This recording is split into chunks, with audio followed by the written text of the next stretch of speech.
So I'm going to share about how empowering rural communities to address climate change and epistemic injustices using digital archives. Today, if you have to go back to your home or my home and ask, what is climate change? People will be surprised to what has changed. So through our archives in the village areas, we have been able to identify what has changed. Like today, I'm imagining my childhood experience and it's no longer there. But we are happy about those who have preserved these archives, that we are able to go back and identify where is our culture, where is the indigenous knowledge from the elders. And we are grateful for this opportunity for High Press, which has challenged us to understand that it's a high time we go back to our villages. So through this, we've been engaging with the village elders, the alumni, and also other professionals to capture and document and preserve this information. So, what has changed in our community? Our indigenous knowledge is fading away. The weather and patterns has totally changed. The childhood memories that we used to enjoy during the rainy season is no longer there. And again, 80% of the wild plant species have disappeared. If you see those clothes, those are the girls during our time when we were kids, but it's no longer there.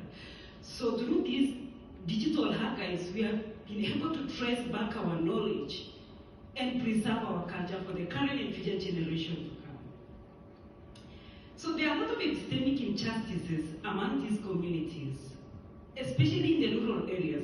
When we talk of 2030 SDGs, our knowledge is not included. Part of our community is not there. They lack libraries. There are no archives and digital preservation among these communities. So today, as we speak here, High Press has given voice to our communities in rural areas in Kenya. Also, people are destroying these indigenous trees because they don't understand the value. Communities are yearning and crying for this knowledge. But we are grateful for the digital archives that we have, so that we start advocating and championing for this.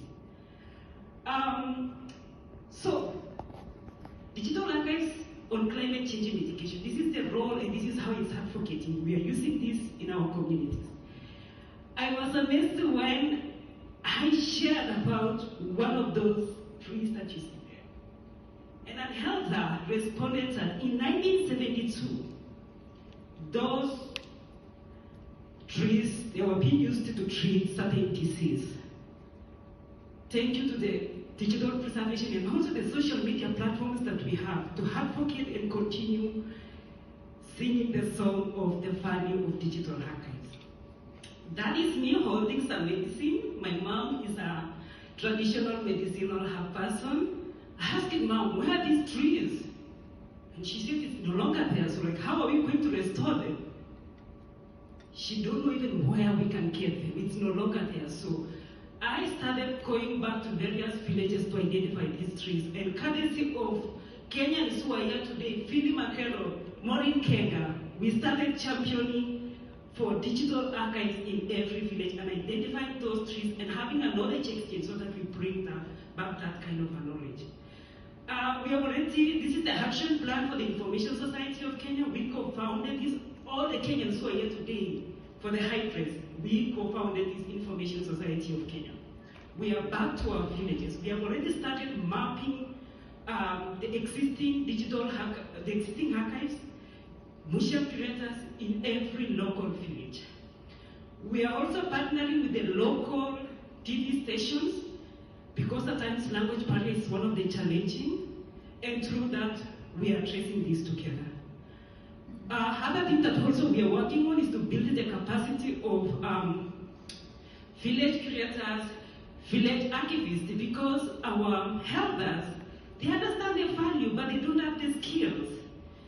So we appreciate the presentation of the DPC during the opening session this week, that you have given us a framework that we are going to use in building capacity of our village community.